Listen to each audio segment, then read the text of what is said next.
Good afternoon. My name is Craig Apple. I'm the Albany County Sheriff. So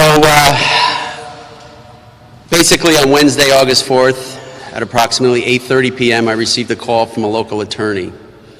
He indicated that he had a female client who wished to come forward and file an allegation of criminal conduct against the governor. That call was placed to our 911 center. Communications then reached out to me asking me to contact him. That's how that call transpired. Obviously, the next morning, Mr. Primo, the attorney for the female victim, was given our investigator's number, given the name of a special victims investigator, which is Investigator Amy Kowalski, and those two were in contact, and I had since been removed from that. I cannot get into the nature of her specific allegations at this time, obviously. We're in the very infant stages of this investigation. We have a lot of fact-finding to do. We have interviews to conduct, and it would be totally premature for me to comment on any of that. I cannot release any documents at this time, as per agreement with our district attorney, David Soares. I can tell you that Attorney Brian Primo and his client did in fact come in. She filed a formal report alleging criminal conduct against the governor. The conduct was sexual in nature. The meeting, at that point, commences the investigative process for the Albany County Sheriff's Office. The meeting was not lengthy. The meeting was more about explaining the process of the criminal justice system and what to expect going forth. The meeting was approximately 1 hour long, and the victim and the attorney then departed our headquarters station. I cannot go into any detail from there. I can tell you that we've reached out to the Attorney General's office and their private counsel assigned, requesting investigative material that will aid us in going forward, and that's where we are today. Sheriff, could you say whether any of the complaint had to do with anything outside of the city of Albany, or was it in the city of Albany? Because I'm wondering why they might have gone to the sheriff instead of the city police. I can tell you that the complaint occurred in the city of Albany. I can tell you that the city of Albany and the state capitol buildings are located in our great county. I am the sheriff of this county, and I have jurisdiction. But no outside of the city of Albany? Not that I'm aware of at this time. Again, we are in the very infant stages. We have not even talked about that at this point. Sheriff, can you tell us approximately when this incident occurred? I'd rather not, sir, at this point. Again, we're in the very infant stages of this investigation. I do not want to go any further on that. We have a report on file. It alleges criminal conduct against our governor, and it would be just, at this point, it would not be in our best interest to talk about it. About 4 months ago, you and I, in very vague terms, talked about this, and you said essentially it's up to the victim to come forward before we take any action of any sort. So, is there any indication of why this is the timing now, now that 4 or 5 months after the initial report, she decided to take action? I really can't answer that. What I can say is it's obvious that the Attorney General released her report.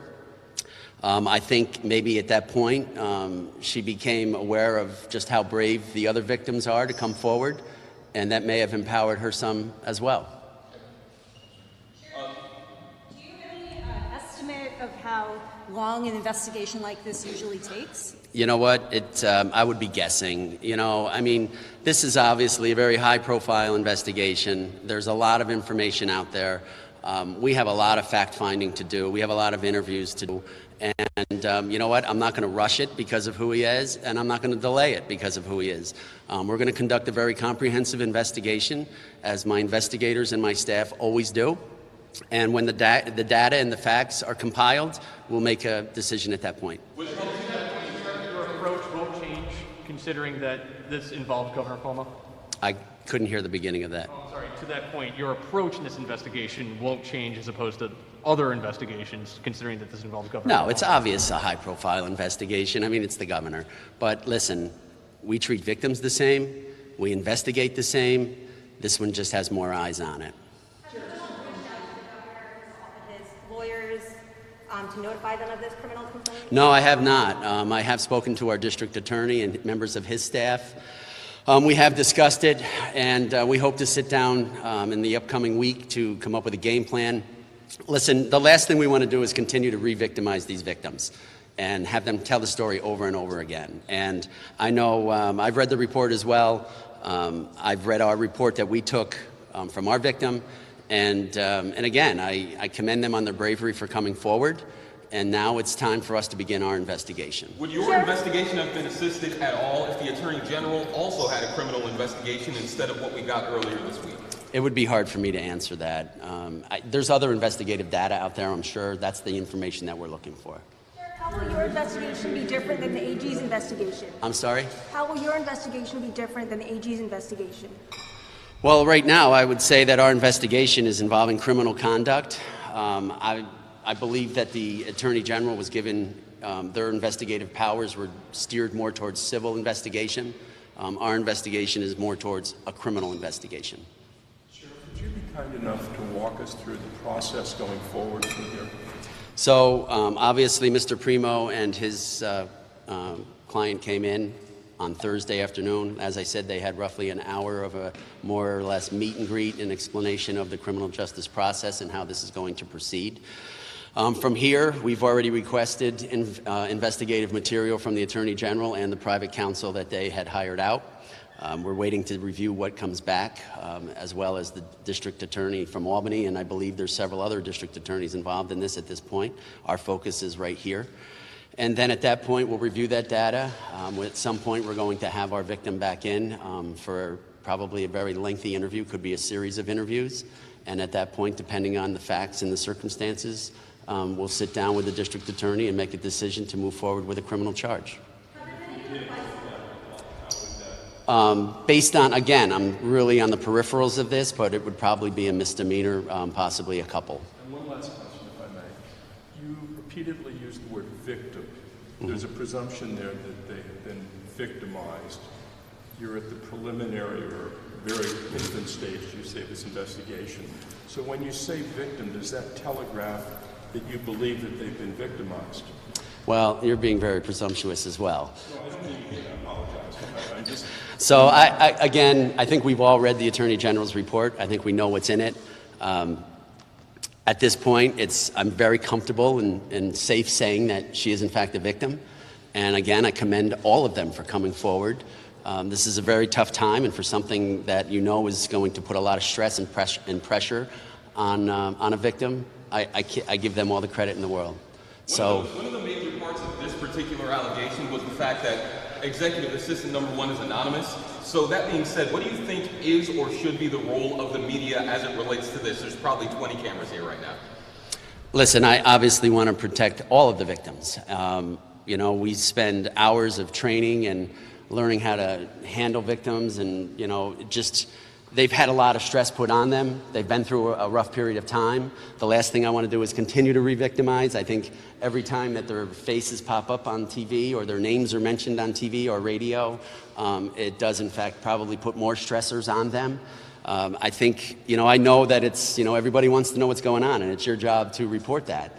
I just think at some point, you know, showing the pictures and things like that, enough is enough. Do you think she needs to maintain her anonymity to protect this investigation? I would like to see that, but I cannot tell her to do that or not to do that. Do you think it will be revealed over time as a function of the judicial process? Yes.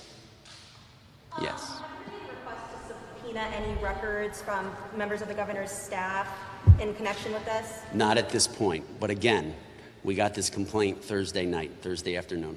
Is the governor going to be questioned, and is this the kind of case that could lead to an arrest? It would be very premature for me to answer that regarding questioning him, but obviously, yes, it could lead to an arrest. And if so, Sheriff, would your agency in charge of effecting that arrest?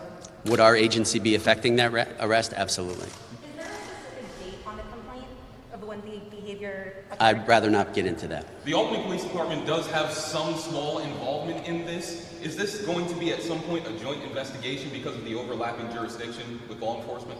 I'm not sure what their involvement is in this. Our investigation is partnered up with the Albany County District Attorney, And David and I have had a couple of conversations and bounced a few messages back and forth as a result. How it expands, I cannot answer that at this point.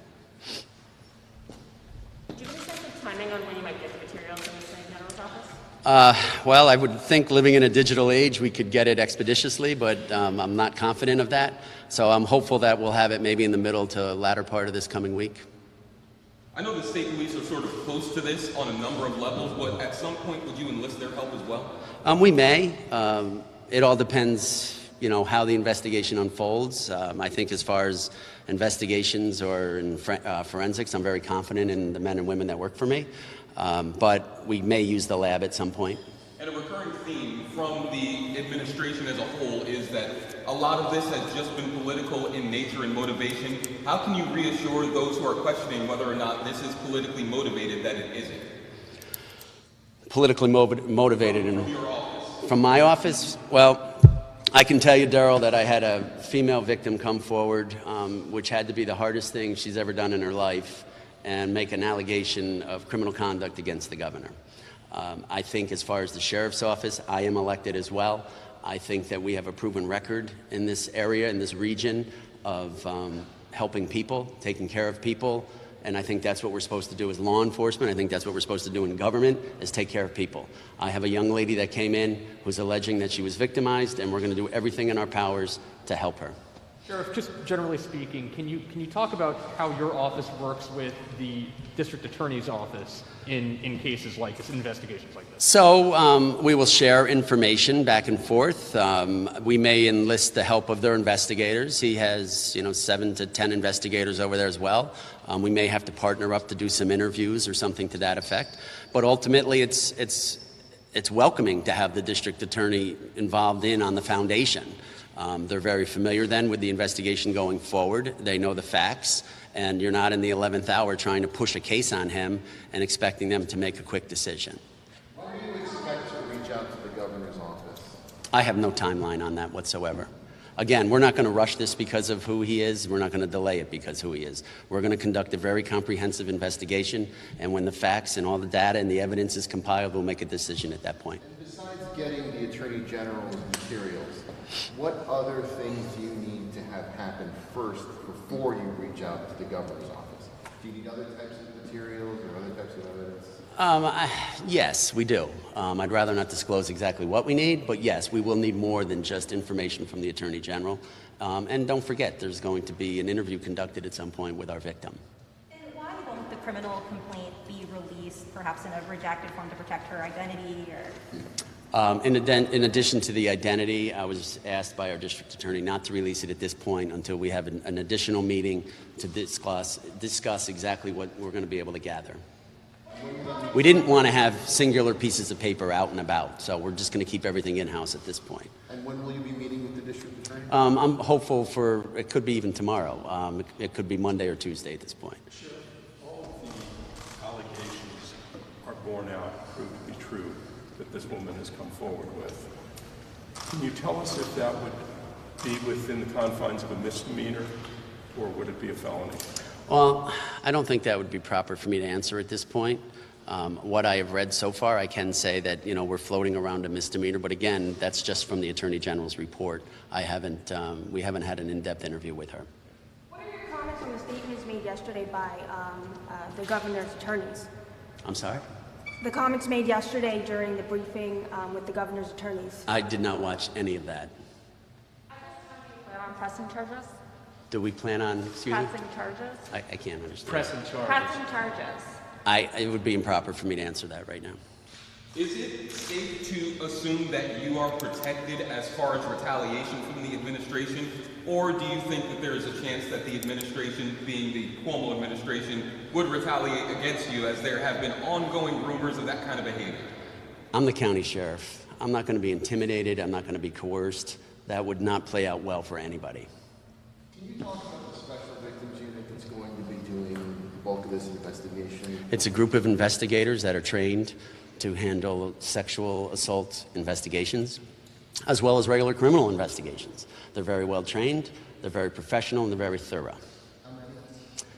We only have 2 or 3 that do specific sexual victim investigations, but they have unlimited resources of other investigators. Will the call to whether to charge, will that be made by your office or the DA's office? Ultimately, that would be my office, but I would hope that we're in agreement with the district attorney. Listen, if you don't have the backing of your district attorney, it's relatively moot to move forward. There was a fair amount of detail in the Attorney General's report about this incident. Was the complaint made to your office? Did it encompass any additional incidents? I'd rather not answer that at this time, just to keep things from being convoluted. Anybody else? When can we expect the next press conference or update, or do you not know? I do not know. Again, this complaint came in Thursday afternoon. I was unreachable yesterday. We will be sitting down after this and having a meeting with our command staff, come up with a strategic plan, and then we will also confer with the district attorney's office and commence our investigation. Will you and the district attorney be interviewing the victims together? I know you mentioned not traumatized. In all likelihood, yes, yes. And I need to talk to David about some of the other district attorneys. I've seen that there's 4 or 5 other district attorneys seeking information.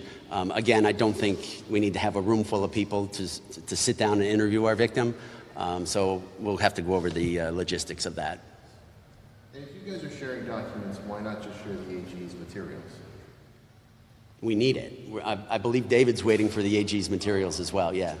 It's kind of a race right now to see who's getting it the quickest. Is there any clarity about whether materials are going to be given to the assembly first and then DA's, or is it, okay? Whatever is going on up there is none of my concern. We're seeking investigative material and additional reports from the Attorney General's office and those who conducted the investigation. What's happening on Eagle Street is none of my concern. We're worried about our victim and our investigation. I know you said you're not giving dates, but it was for executive assistant number 1, there were multiple incidents that were documented. Any concern about statute of limitations on any of these? The Attorney General's report had some dates on there that I believe would fall within that, but is there any concern over that that doesn't talk about? None whatsoever.